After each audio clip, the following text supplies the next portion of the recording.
नमस्कार दोस्तों, मैं doctor Komal Bahl. Welcome to my YouTube channel Shri Ayurveda. दोस्तों, आज के इस एपिसोड में हम लोग पढ़ेंगे दोष आदि विज्ञानीय अध्याय अष्टांग हृदय सूत्र स्थान चैप्टर नंबर 11। ठीक है, तो इसमें हम दोषों के कर्म के बारे में, दोषों की क्षय के, वृद्धि के बारे में, एवरीथिंग अबाउट दोष हम पढ़ेंगे। ठीक है, जिसमें आपका द्रव्य गुण का भी एक बहुत अहम हिस्सा कवर होगा एंड इसको हम बहुत ही इजी वे में मैं आपको याद करवाऊंगी और बहुत ही इजी वे में जो है आपको कंसेप्ट के थ्रू, प्रैक्टिकल कंसेप्ट्स के थ्रू समझाऊंगी। तो चलिए स्टार्ट करते हैं।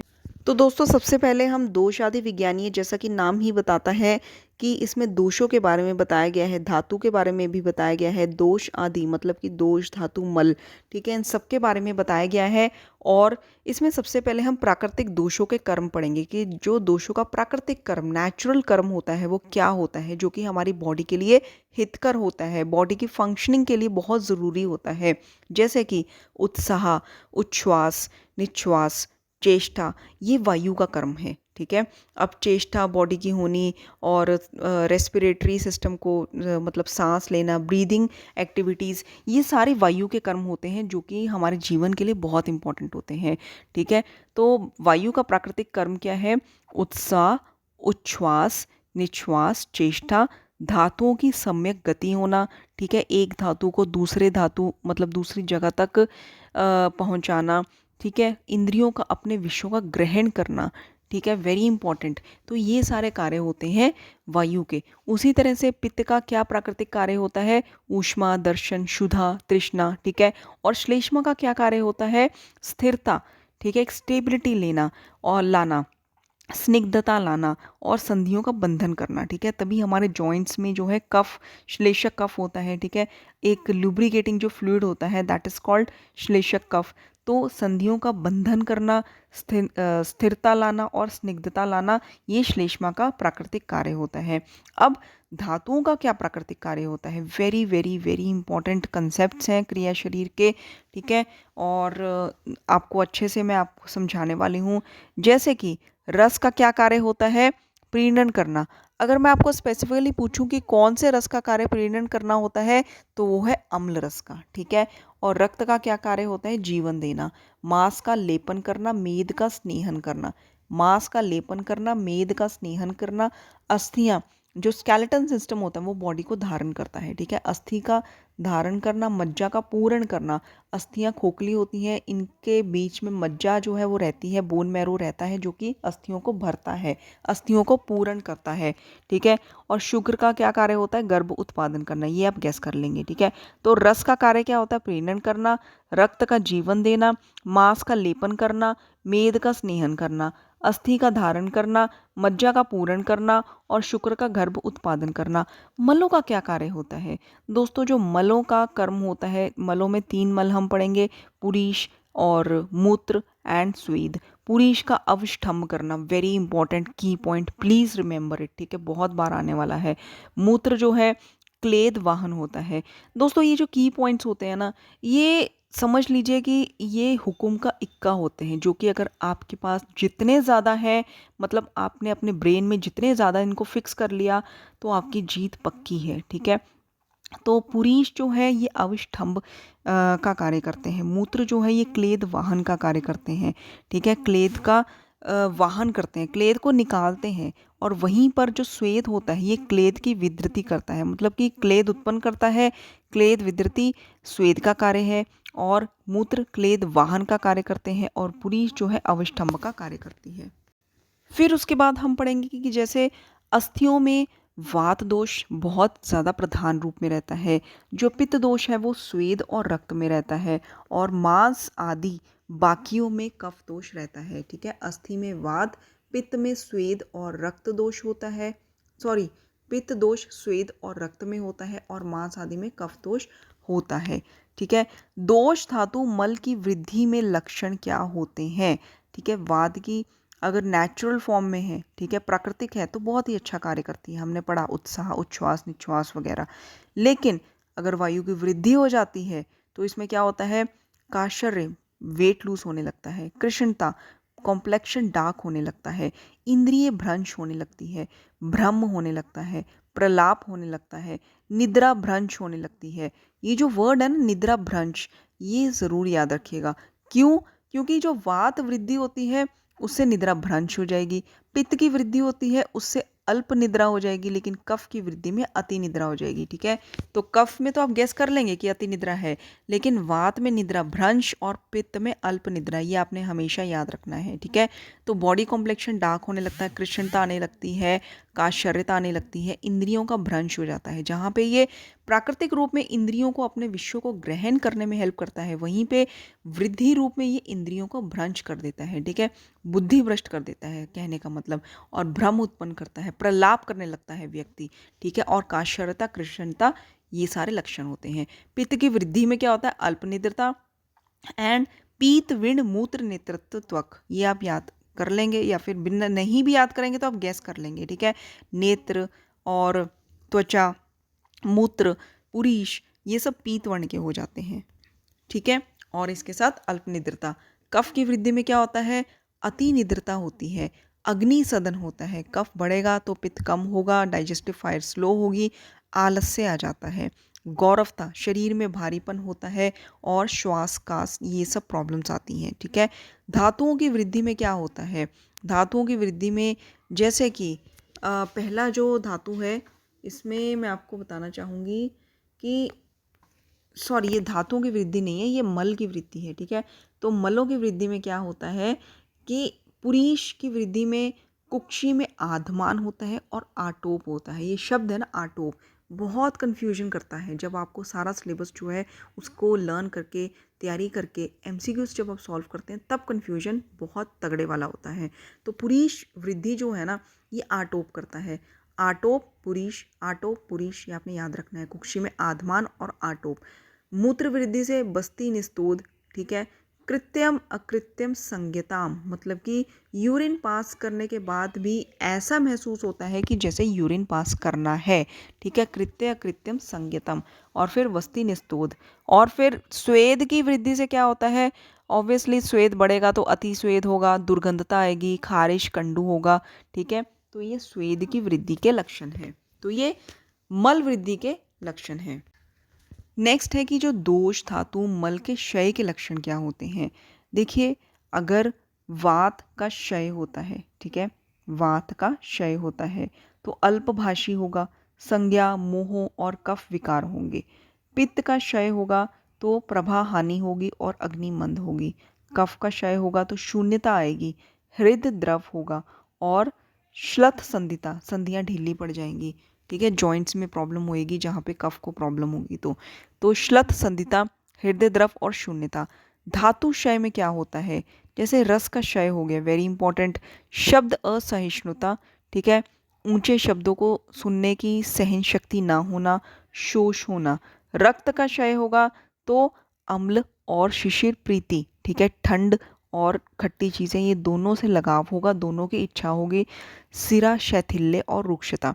देखिए, इसमें सिरा शैथिल्य, ठीक है, सिरा शैथिल्य रक्त के क्षय में आता है, सिरा शैथिल्य। ठीक है, और धमनी शैथिल्य किस में आता है? आचार्य चरक ने धमनी शैथिल्य जो है वो मांस के क्षय में बताया है। तो सिरा शैथिल्य रक्त क्षय में आता है। सिरा शैथिल्य, सिरा ब्लड वेसल्स, सिरा शैथिल्य बहुत इंपॉर्टेंट है, आप भूल जाएंगे 10,000% अगर आप नहीं रिवाइज करेंगे। तो इसीलिए एक ही शब्द को बार बार बोल रही हूँ। सिरा शैथिल्य जो है वो रक्त क्षय में आता है। रुक्षता, कहीं आपको अगर ये कन्फ्यूजन भी हो सकती है कि स्वेद क्षय में रुक्षता आती है, तो स्वेद क्षय में रुक्षता नहीं आती, रुक्षता आती है रक्त क्षय में। ठीक है, सिरा शैथिल्य, रुक्षता, अम्ल शिशिर प्रीति। मांस क्षय में क्या होता है? इंद्रियों में दुर्बलता आती है, और फिर गंड में, ठीक है, स्फिक में शुष्कता आ जाती है, और मतलब शरीर के जो बॉडी पार्ट्स होते हैं, ग्लूटियल एरिया होता है, हिप का रीजन होता है, गला जहाँ पे गर्दन में मांस इकट्ठा होता है, तो वहाँ पे शुष्कता आ जाती है। संधियों में वेदना होती है। ठीक है, तो संधि वेदना, गंड, स्फिक, शुष्कता, ये दो शब्द आपने याद रखने हैं। दीज आर द गोल्डन की वर्ड्स फॉर मात्स्यय। गंड, स्फिक, शुष्कता एंड संधि वेदना। मेद क्षय में क्या होता है? मेद क्षय में प्लीहा वृद्धि होती है। This is the main golden keyword. प्लीहा वृद्धि मेदक्षय, प्लीहा वृद्धि मेदक्षय। बाकी कृशांगता तो आती ही है अगर मोटापा कम होगा, मेद कम होगा, कटी शून्यता होती है। अस्थिक्षय में क्या होता है, अस्थि निस्तोध, ऑब्वियसली बोन्स में पेन होगा, दंत केश और नख आदि का गिरना। मज्जाशय में अस्थियां खाली हो जाती हैं जब बोन मैरो का क्षय होने लगता है। तो अस्थि सौशिर्य, ठीक है, एंड भ्रम तिमिर दर्शन, ये जो वर्ड्स है ना, ये वर्ड्स एक भी वर्ड जो है मिस करने वाला नहीं है। तो भ्रम तिमिर दर्शन मज्जाशय में होता है, और मतलब आंखों के रिलेटेड जो प्रॉब्लम होती है वो आपको मज्जाशय में मिलेगी, एंड अस्थि सौशिर्यता मिलेगी। शुक्र क्षय में क्या होता है, शुक्र क्षय में चिर प्रसेक, देरी से प्रसेक होना, इजैकुलेशन देरी से होना, और शोणित आगमन, ब्लड का भी निकलना, एंड वृषण में तोद होता है। ठीक है, इसके बाद है कि जैसे मल के क्षय में, पुरीश के क्षय में क्या होता है, अगर पुरीश स्टूल नहीं होगा तो आंतें खाली होंगी, इंटेस्टाइन खाली हो जाएंगे, तो आंतों में वायु का सशब्द विचरण होगा, हृदय और पार्श्व में पीड़ा होगी। तो मतलब ब्लॉटिंग होगी, वायु का आंतों में सशब्द विचरण होगा, और फिर हृदय और पार्श्व में पीड़ा होगी। मूत्रक्षय में क्या होगा कि मूत्र कृच्छता होगी, विवरणता होगी, और रक्त का आगमन होगा। स्वेद क्षय में देखिए, रुक्षता रक्त क्षय में थी, लेकिन स्वेद क्षय में क्या होगा, रोमच्युति, ठीक है, तो रोम जो है वो रोंगटे खड़े हो जाना, ऐसी मतलब सिचुएशन आती है। रोमच्युति, स्तब्ध, रोम कूपता, और त्वचा में स्फुटन, ठीक है, स्किन जो है मतलब वही है कि स्किन में जो है दरारें पड़ने लग जाएंगी, रफ हो जाएगी, लेकिन रुक्षता शब्द रक्त क्षय में आया है, और त्वक स्फुटन आया है स्वेद क्षय में, साथ में स्तब्ध, रोमकूपता एंड रोमच्युति। अब चिकित्सा वेरी इंपॉर्टेंट, तो मैं हर चीज़ इंपॉर्टेंट इसलिए कह रही हूँ क्योंकि सच में बहुत इंपॉर्टेंट है ये चैप्टर।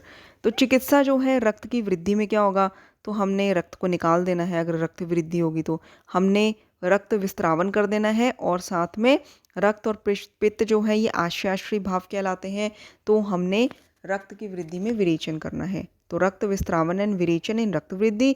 मांस की वृद्धि में शस्त्र कर्म और शार अग्नि कर्म करना है, शस्त्र कर्म और शार अग्नि कर्म करना है। मेद की वृद्धि में कृष्णता कारक योग जो है मेद की वृद्धि में हमने प्रयोग करने हैं, ठीक है, मोटापे को कम करने वाले कृष्णता कारक योग जो है, कंपाउंड फॉर्मुलेशंस, वो हमने करनी है।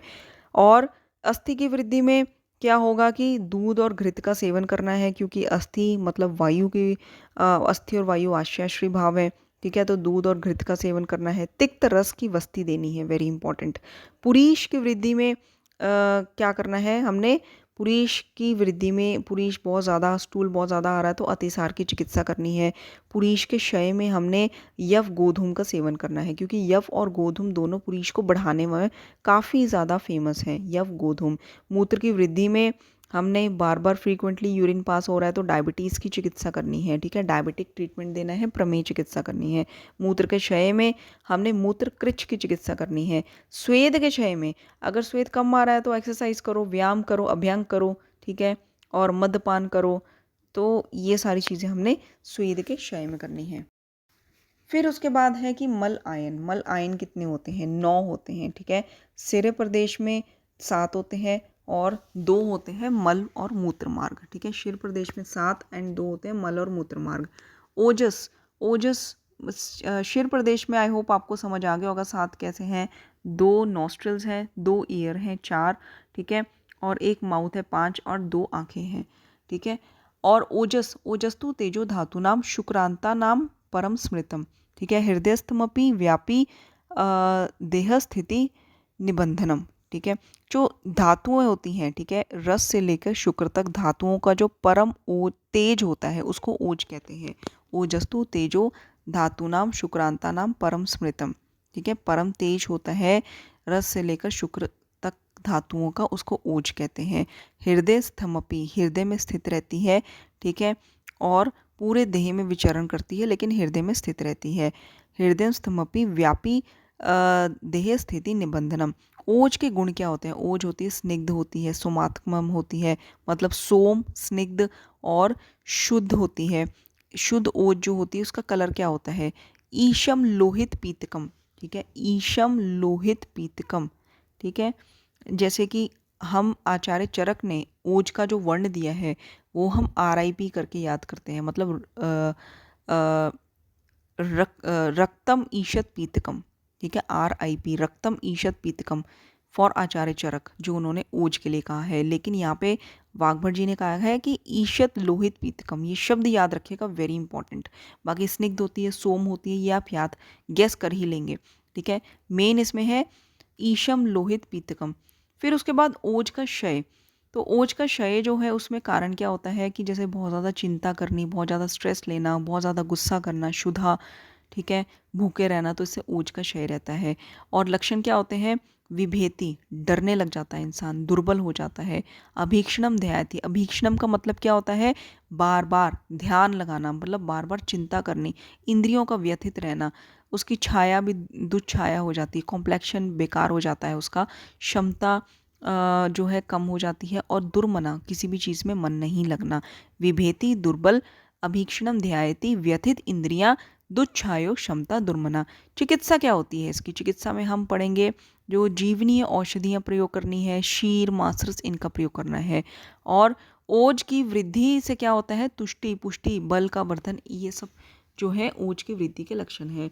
तो अभी तक हमने जो पढ़ा वो इतना इम्पोर्टेंट है कि अगर आपने आज इसको अच्छे से नहीं किया या 2-3 बार रिवीजन नहीं दिया, तो आगे जाके बहुत प्रॉब्लम क्रिएट कर देता है। ये चीज़ें जो है बेसिक हैं कि अगर नींव स्ट्रांग होगी तो ही रैंक अच्छा आएगा। ये जो है चैप्टर्स, ये समझ लीजिए आपकी तैयारी में हुक्म के इक्के का काम करेंगे। तो पढ़ते रहिएगा। धन्यवाद।